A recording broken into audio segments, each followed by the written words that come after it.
कमल कमल शर्मा एक होनहार छात्र थे। उसने 10वीं में अपने ज़िले में टॉप किया था और अभी अभी 12वीं में एक एडमिशन लेकर इस नए शहर में हज़ारों सपने लिए पहुंची थी। जाहिर सी बात थी कि इन सपनों में कुछ कीमत भी थी। इन्हें देखने की कुछ शर्तें थी और जोखिम तो बहुत बड़ा था। जैसे बाकी लड़कियों के साथ होता है, पर कमल शर्मा बाकी लड़कियों में से थोड़ी सी अलग थी। जाने किस बात का गुस्सा उसके अंदर भरा हुआ था। शायद इस बात का कि बचपन से हर कदम पर उसे खुद को साबित करना पड़ता था कि वो बाकी लड़कियों से कम नहीं है या वो भी लड़की ही है। शक्ल सूरत कुछ खास तो नहीं थी, पर उतनी भी गई गुजरी नहीं थी, ऐसा उसके घर की महिलाएं कहती थीं, क्योंकि उस घर की बाकी लड़कियां सुंदर थीं कमल को छोड़कर। कमल की हाइट भी कम थी, सिर के बाल भी घास की तरह पतले थे, रंग भी गया हुआ था।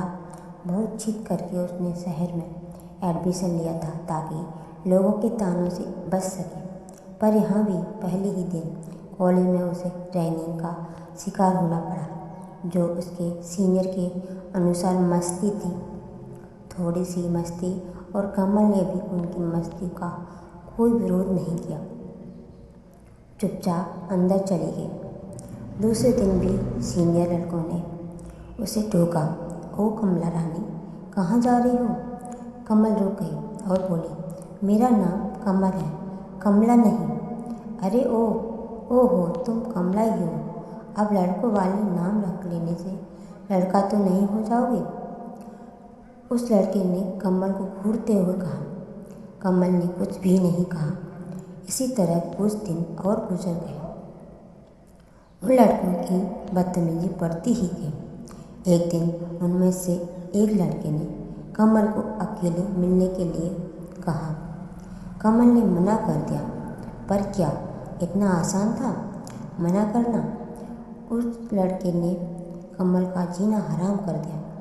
एक दिन उसने कमल को धमकी दी कि अगर अकेले में नहीं मिली तो उसके उस गंदे और बदसूरत से चेहरे को तेजाब डालकर और बदसूरत कर देगा। कमल ने कुछ नहीं कहा, बस मिलने के लिए हाँ कह दिया और उस अकेले आने के लिए रिक्वेस्ट की। अगले दिन लड़का अकेले उससे मिलने पहुंचा, एक पहाड़ी पर जहां दूर दूर तक कोई नहीं था। लड़का तो किसी दूसरी ही नीयत से पहुंचा था। कमल को देखकर वो मुस्कुराया। बदले में कमल, जो अपने बैग को दोनों हाथों से पकड़े धीरे धीरे चलती हुई आ रही थी, वो भी मुस्कुराई। उस लड़के ने कमल के सीने पर गंदी तरह से छुआ और फिर से उसे मसलते हुए बोला, तुम जैसी लड़कियों को मैं खूब जानता हूँ, करती सब हो पर ना नुकुर करके दो।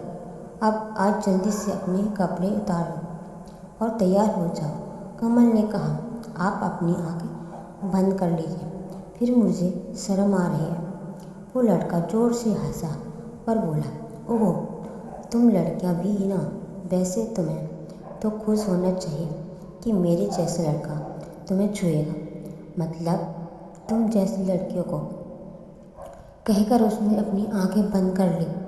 उसकी आंखें बंद करते ही एक टेढ़ी मुस्कान कमल के होठों पर तैर गई। उसने अपने बैग में हाथ डाला और रुमाल से लिपटी एक बड़ी सी बोतल निकाली और होले से दूसरे रुमाल से उसने ढक्कन को खोलकर दिया और पूरी की पूरी बोतल उस लड़के पर उड़ेल दी।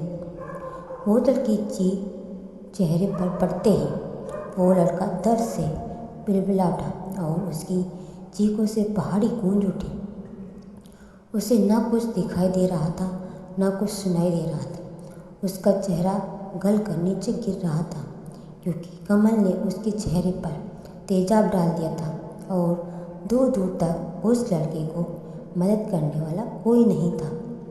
उसकी हालत देखकर कमल ने एक गहरी सुकून की सांस ली और चुपचाप मुस्कुराती हुई वहाँ से निकली और पलटकर उस लड़की की तरफ देखकर बोली, खेल खत्म। इस स्टोरी में आप क्या सोचते हैं और आपकी क्या राय है, कमेंट करके बताइए।